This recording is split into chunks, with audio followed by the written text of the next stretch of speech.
नमस्ते मेरे प्यारे विद्यार्थी मित्रों, मैं सोनार सर। इसके पहले हम लकड़हारा और वन इस वीडियो के द्वारा मिल चुके हैं। आज हम हिंदी सुलभ भारती 8वीं कक्षा इसका एक नया पाठ लेकर आपके सामने उपस्थित है। पाठ का नाम है सौहार्द सौमनस्य और इसकी विधा है नए दोहे। इसके रचनाकार है जहीर कुरैशी। विद्यार्थी मित्रों, पाठ का नाम जो है वो बड़ा ही अर्थपूर्ण है। सौहार्द। सौहार्द का अर्थ होता है हमारे हृदय की सरलता या हमारे हृदय में औरों के लिए स्नेह की भावना होना, मैत्री की भावना होना। और सौमनस्य का अर्थ है किसी से भी द्वेष की भावना न रखना, बैर की भावना न रखना और हमारे हृदय में हमेशा प्रसन्नता की भावना बने रहना। इस प्रकार बड़ा ही समर्पक नाम दिया है। सबसे पहले हम रचनाकार जहीर कुरैशी इनका परिचय लेंगे। इनका जन्म मध्य प्रदेश के गुना में हुआ 1950 में। आपकी रचनाएं अंग्रेजी, गुजराती, मराठी, पंजाबी आदि भाषाओं में अनुदित हो चुकी है, यानी उनका भाषांतर हो चुका है। आपको इनकॉर्पोरेटेड सम्मान गोपाल सिंह नेपाली सम्मान प्राप्त हुए हैं। इनकी प्रमुख कृतियां हैं एक टुकड़ा धूप, लेखनी के स्वप्न, चांदनी का दुख, भीड़ में सबसे अलग, पेड़ तनकर भी नहीं टूटा, ये उनका गजल संग्रह है आदि। ये एक पद्य पाठ है, तो अब पद्य संबंधी भी हम जान लेंगे। प्रस्तुत दोहों में जहीर कुरैशी जी ने छोटे बड़े के भेद मिटाने, नफरत, स्वार्थ आदि छोड़ने के लिए प्रेरित किया है। आपका मानना है कि अनेकता में एकता ही अपने देश की शान है, अतः हमें मिलजुल कर रहना चाहिए। आइए अभी हम इस पद्य पाठ को आरंभ करते हैं। सौहार्द सौमनस्य। इस पाठ में कुल मिलाकर 10 दोहे हैं। वो छोटा मैं हूँ बड़ा, ये बातें निर्मूल, उड़कर सिर पर बैठती नीच पैरों की धूल। विद्यार्थी मित्रों, अक्सर हम समाज में देखते हैं कि जगह जगह पर हमें मतभेद दिखाई देता है। वो छोटा मैं बड़ा। तो मैं हूँ बड़ा, इसमें क्या होता है? एक अहम भाव होता है, एक घमंड होता है कि वो छोटा है। दूसरों को हम तुच्छता की निगाहों से देखते हैं, पैसों को लेकर हो, रंग रूप को लेकर हो, ज्ञान को लेकर हो। वो छोटा है, वो गरीब है, वो कुरूप है, वगैरह वगैरह, और मैं अमीर, मैं सुंदर। लेकिन सोचने वाली बात यह है विद्यार्थी मित्रों कि ये सारी बातें निर्मूल है, बेकार है, इसका कोई मतलब नहीं है। उड़कर सिर पर बैठती नीच पैरों की धूल। अब देखिए ना, जब हम रास्ते पर चलते हैं तो कभी कभी आंधी उठती है और आंधी की वजह से या तूफान की वजह से तो नीचे बैठी हुई धूल जिस पर हम चलते हैं या पैरों तले कुचलते हैं, वही हवा के कारण हमारे सिर पर बैठ जाती है। किसी को भी कम नहीं आंकना चाहिए। कहने का तात्पर्य यह है कि अच्छी और बुरी स्थितियां किसी के भी सामने कब भी आ सकती है, तो अपने ऊपर घमंड नहीं करना चाहिए। मैं बहुत बड़ा हूँ, वह बहुत छोटा है, किसी भी प्रकार का मतभेद हमें नहीं करना चाहिए। एक बहुत ही भयानक आग होती है नफरत की। जब आदमी एक दूसरे से घृणा करने लगे, द्वेष करने लगे, तो उसके मन में ये आग पैदा हो जाती है, ठंडी आग। क्योंकि ये आग तो हमें बाहर से दिखाई नहीं देती है। जैसे सचमुच की जो आग होती है वो तो हम देख सकते हैं, धू धू करके लकड़ियाँ जल रही है ना, वो तो हम देख सकते हैं। लेकिन अंदर ही अंदर, दिल के अंदर किसी के प्रति द्वेष भावना जो है या नफरत की जो भावना है, आदमी क्या होता है, इसके अंदर ही अंदर जलता रहता है। लेकिन इसके कारण तकलीफ केवल उसे ही होती है। तो ये नफरत की आग में जलना छोड़कर हमें क्या करना चाहिए? एक दूजे से अगर हम दूर हो चुके हैं, हमारे दिल टूट चुके हैं, तो इन दिलों को जोड़ना हमारे लिए सबसे बेहतर हो सकता है। इससे क्या होगा, हमारे दोनों के बीच जो टूटा हुआ रिश्ता है वो फिर से बन जाएगा और बीच जो मन मुटाव है वो दूर हो जाएगा। अगला दोहा, पौधे ने बांटे नहीं नाम पूछ कर फूल, हमने ही खोले बहुत स्वार्थ के स्कूल। आपने पौधा देखा होगा, पौधे पर बहुत सारे फूल होते हैं, तरह तरह के पौधे, तरह तरह के फूल, है ना। तो ये जो पौधा होता है, इसके पास अगर कोई आदमी जाए और फूल तोड़े तो पौधा कभी उसे ये नहीं पूछता कि भाई तुम हिंदू हो या मुसलमान हो, सिख हो या ईसाई हो। जो उसके पास आएगा फूल तोड़ेगा तो पौधा कभी उसे किसी बात की मना ही नहीं करेगा। अरे स्वार्थी तो हम हैं। मानो हमने इस संसार में स्वार्थ की पाठशालाएं खोल रखी है, इसलिए कवि कहते हैं हमने ही खोले बहुत स्वार्थ के स्कूल। पौधा जो है वह प्रकृति का एक अंग है। केवल पौधे की बात नहीं करते हम, पौधे है, नदी है, तालाब है, पेड़ है ना। ये सब प्रकृति की ये जो अंग है वो तो परोपकार का काम करते हैं, लेकिन स्वार्थी केवल इंसान है। हमने यहाँ वहाँ स्वार्थ के स्कूल अर्थात विद्यालय खोल रखे हैं। तो हमें स्वार्थ छोड़ देना चाहिए और एक दूसरे का भला हम कैसे कर पाएंगे इसके बारे में सोचना चाहिए। अगला दोहा देखिए, धर्म अलग भाषा अलग फिर भी हम सब एक, विविध रंग करते नहीं हमको कभी अनेक। यहाँ पर हमारे देश की खासियत, हमारे देश की विशेषता कवि बताना चाहते हैं। हमारे देश की ये विशेषता है कि हमारे देश में रहने वाले लोग अलग अलग धर्म के हैं, अलग अलग मजहब के हैं, उनकी भाषाएं अलग अलग है, उनके संप्रदाय अलग अलग है, उनका रहन सहन, उनका पहनावा, उनके तीज त्योहार भी अलग अलग है। लेकिन इसके बावजूद भी हम सब मिलजुल कर रहते हैं और हमें मिलजुल कर रहना चाहिए। किसी भी बात को लेकर हमें लड़ाई झगड़ा नहीं करना चाहिए। और ये जो विविध प्रकार के रंग है यानी जो अनेकता है, तो ये जो विविधता है ये कभी हमको अनेक नहीं होने देती, यानी अलग अलग नहीं बांटती, उल्टा वो हमको एक करती है। जैसे आपने तिरंगा देखा होगा, तिरंगे में भी 3 प्रकार के रंग होते हैं, लेकिन तीनों रंग मिलकर बनता है हमारा ये तिरंगा, देश की आन शान और बान का प्रतीक। अगला दोहा, जो भी करता प्यार वो पा लेता है प्यार, प्यार नकद का नाम है रहता नहीं उधार। बहुत ही सुंदर बात यहाँ पर कवि कहना चाहते हैं।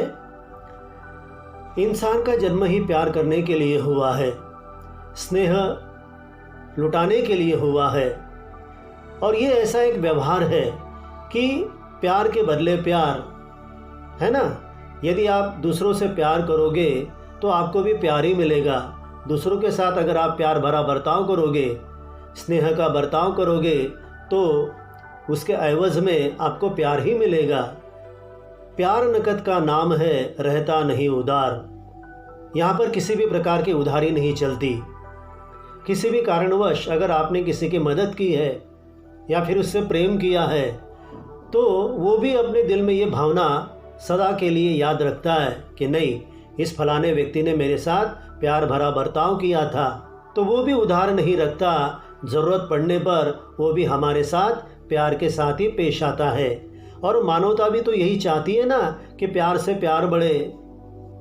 अगला दुआ लेते हैं, जर्रे जर्रे में खुदा कण कण में भगवान, लेकिन जर्रे को कभी अलग न कण से मान। जर्रा यानी बिल्कुल मिट्टी का छोटा कण होता है। वैसे कण का अर्थ भी वही होता है, लेकिन जर्रा जो है वो उससे भी अधिक छोटा होता है।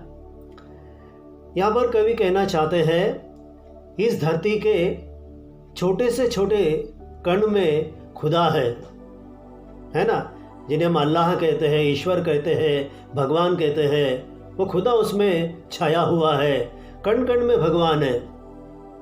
लेकिन धर्म के नाम पर लड़ाई झगड़ा करने वाले कुछ लोग ऐसा समझते हैं कि हमारा धर्म महान है या हमारा खुदा है।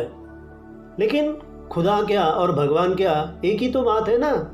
आपने साईं बाबा की तस्वीर देखी होगी, वहाँ पर भी तो लिखा हुआ होता है सबका मालिक एक, यानी भगवान एक है। हाँ, उसके रूप भले ही अलग अलग हो सकते हैं, उसके नाम अलग अलग हो सकते हैं, लेकिन पूरी धरती का संचालन करने वाला जो ईश्वर है, जो भगवान है, जो खुदा है, जो अल्लाह है, वो एक ही है। तो जर्रा अलग है, कण अलग है, यानी खुदा अलग है, भगवान अलग है, ये हमें कदापि नहीं सोचना चाहिए। ये तो हमारी मन की विशालता होनी चाहिए कि हम हर जर्रे में, हर कण में क्या देखें? ईश्वर को देखें, भगवान को देखें। इसीलिए हम प्यार की करते साज संभार, नफरत से नफरत बढ़े, बढ़े प्यार से प्यार।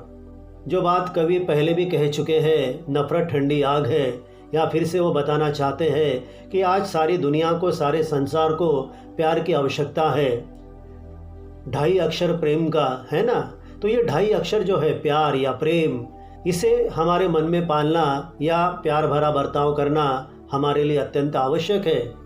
और हम इस प्यार की भावना ही अपने मन में संभाले हुए हैं, साज संभार किए हुए हैं। क्योंकि ये तो जाहिर सी बात है कि जितनी आप दूसरों से नफरत करोगे, ये नफरत बढ़ती ही जाएगी। क्योंकि सामने वाले को जब पता चलेगा कि ये व्यक्ति या नफरत से पेश आ रहा है, तो उसके मन में भी आपके प्रति नफरत की भावना बढ़ती जाएगी। और जिस तरह नफरत से नफरत बढ़ेगी, उसी तरह उसके उल्टे प्यार से प्यार बढ़ेगा। प्यार बांटने की चीज़ है, प्यार बांटिए, प्यार मिलेगा। यहाँ पर मुझे ये कहना चाहिए विद्यार्थी मित्रों, इसके पहले हम देख चुके हैं हमारे भारत का इतिहास या दुनिया का इतिहास। कई लड़ाई झगड़े हुए हैं। इन लड़ाइयों में सैकड़ों, हजारों, लाखों लोग मारे गए हैं, है ना।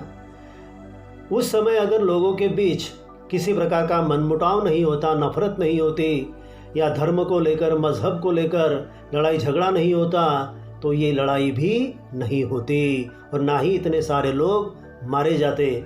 इसीलिए सारी दुनिया को प्यार की ज़रूरत है। भांति भांति के फूल है, फल बगिया की शान, फल बगिया लगती रही मुझको हिंदुस्तान। भांति भांति के यानी तरह तरह के, या कोई बगिया आपने देखी होगी, बगीचा देखा होगा। इस बगीचे की ये खासियत होती है कि इसमें तरह तरह के फूल होते हैं, है ना।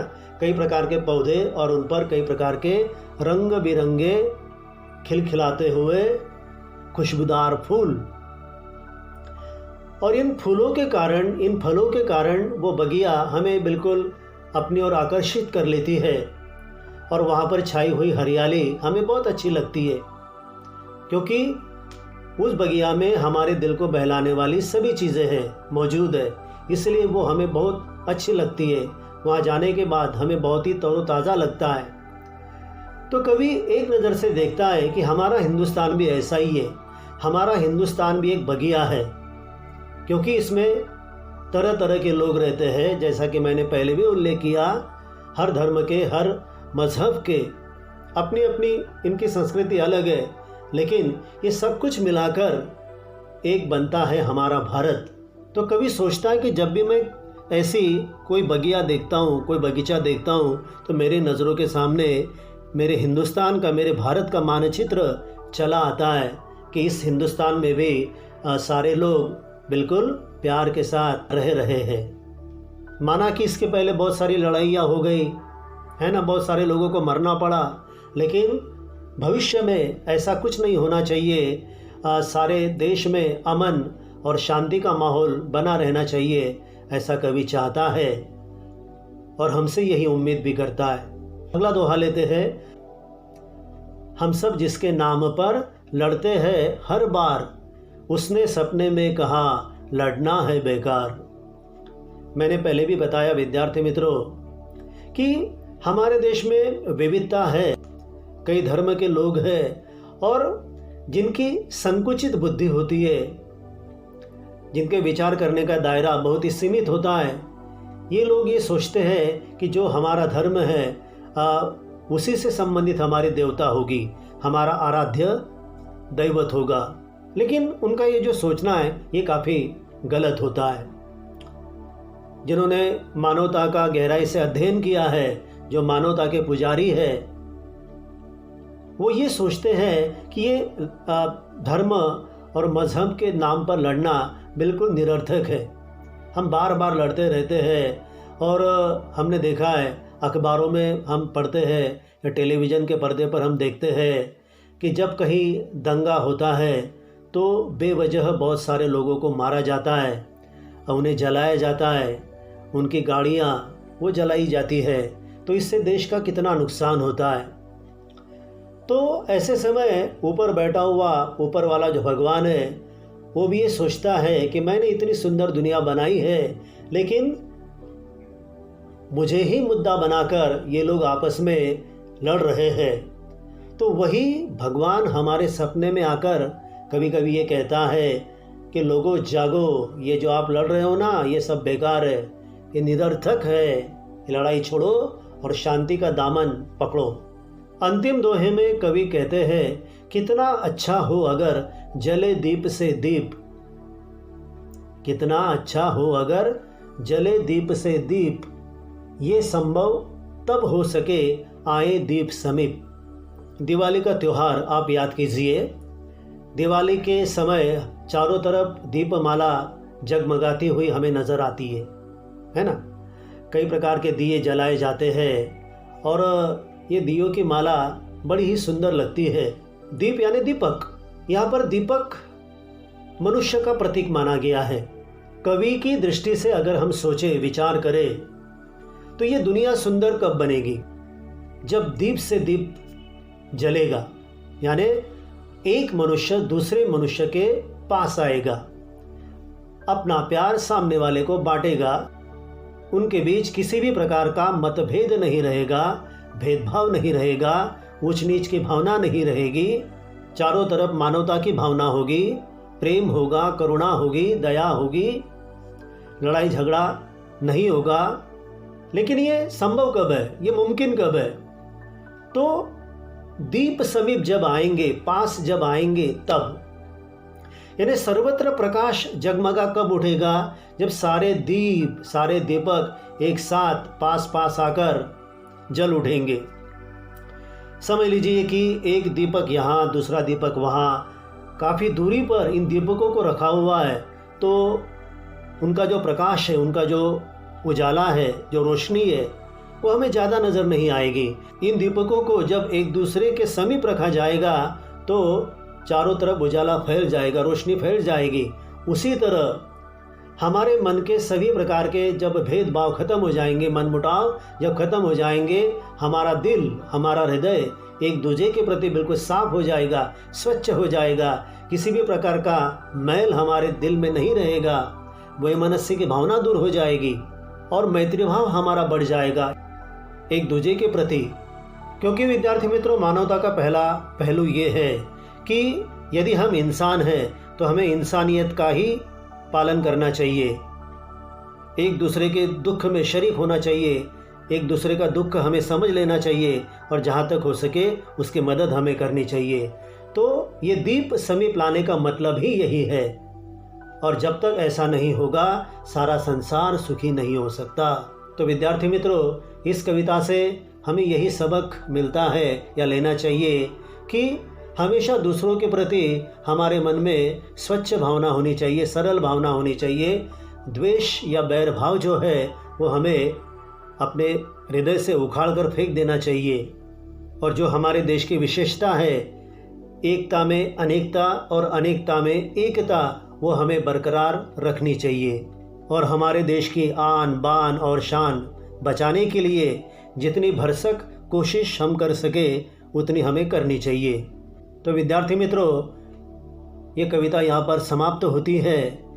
मैं चाहूँगा कि पिछली वीडियो की तरह ही ये वीडियो भी आपको अवश्य पसंद आई होगी, और YouTube पर मेरा जो चैनल है हिंदी शिक्षक, उसे आप अवश्य सब्सक्राइब कीजिएगा। धन्यवाद।